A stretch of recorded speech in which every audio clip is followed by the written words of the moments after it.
Salut tout le monde, j'espère que vous allez bien, c'est Sweetie et aujourd'hui on va faire le biscuit cuillère. Alors suivez bien les étapes et c'est parti. Pour le biscuit cuillère, on aura besoin de 90 g de blanc d'œuf, 90 g de sucre, 60 g de jaune d'œuf et 90 g de farine. On va commencer par monter les blancs en neige avec le sucre semoule. Il faut qu'ils soient les plus fermes possibles et pour ça, il y a quelques astuces à respecter. Premièrement, les blancs d'œuf doivent être tempérés. S'ils sont froids, ils prendront plus de temps à monter. Il est conseillé également de séparer les blancs des jaunes à l'avance. Des blancs vieillis monteront mieux. Si vous avez l'occasion de le faire la veille, c'est super. Une deuxième astuce est d'ajouter le sucre en plusieurs fois, 3 fois pour être exact. Un tiers du sucre au tout début, un tiers du sucre lorsque les blancs sont très mousseux et le reste lorsque les blancs sont déjà fermes pour les raffermir encore plus. N'hésitez pas au tout début à surélever légèrement la cuve pour que le fouet atteigne bien le fond du bol, sinon le sucre risque de mal se mélanger. J'aide un peu au début et une fois qu'ils ont déjà bien moussé, je peux reposer le bol et finir normalement. Et vous n'êtes pas obligé d'arrêter le robot, à chaque ajout du sucre, je le fais juste pour vous montrer la consistance des blancs montés. Une troisième astuce pour bien monter les blancs en neige est de commencer de fouetter en petite vitesse. En allant en petite vitesse, on va créer de petites bulles d'air solides. Si on fouette rapidement, on va créer des grosses bulles d'air qui ne tiennent pas et retomberont très vite.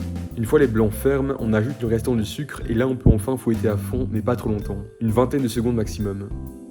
Je récupère le bol et j'y ajoute dans un premier temps les jaunes d'œufs. Il faut savoir que la matière grasse fait retomber les blancs montés, donc on mélange le moins possible. 4-5 coups de maryse et sans tarder, on intègre la farine en 2 fois, très délicatement avec la maryse pour ne pas faire retomber le mélange.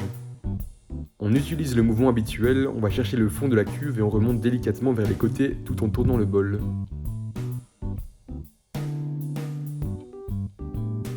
On récupère le tout avec une corne et on met en poche à douille. Pour cette fois-ci, je fais une charlotte aux framboises, donc je prends une douille unie taille 8. C'est un appareil à biscuit qui retombe vite, alors il faut se dépêcher de coucher le biscuit et de passer à la cuisson.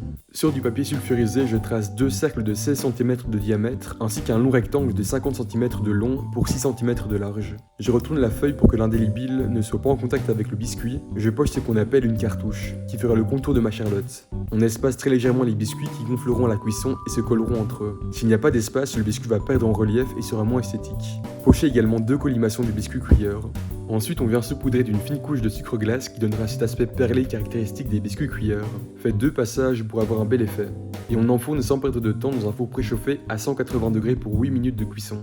Faites attention à ne pas trop le cuire, sinon la cartouche ne sera pas malléable et se cassera lors du montage.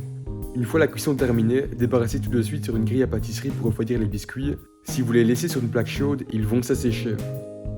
Et voilà, vous savez maintenant faire le biscuit cuillère. J'espère que la recette vous a plu, si c'est le cas, n'hésitez pas à vous abonner à la chaîne YouTube pour ne pas louper les prochaines vidéos. Et moi je vous dis à très vite, ciao.